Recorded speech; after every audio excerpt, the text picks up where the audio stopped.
দশমিক ভগ্নাংশের গুণ। উপরের সংখ্যাকে 657 ডিভাইডেড বাই পয়েন্টে ওঠানোর জন্য 1, আর যে কটা সংখ্যা আছে সে কটা শূন্য হবে।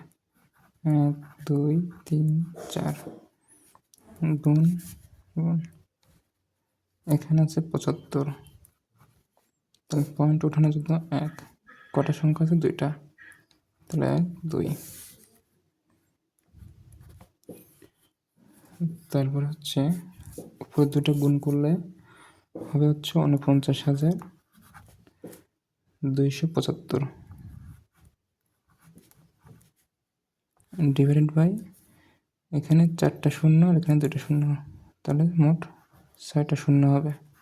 2 3 4 5 6।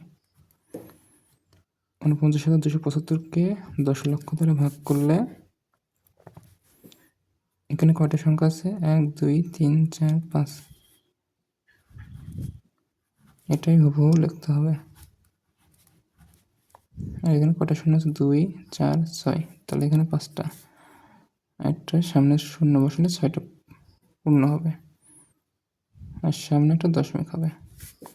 এটা অ্যান্সার।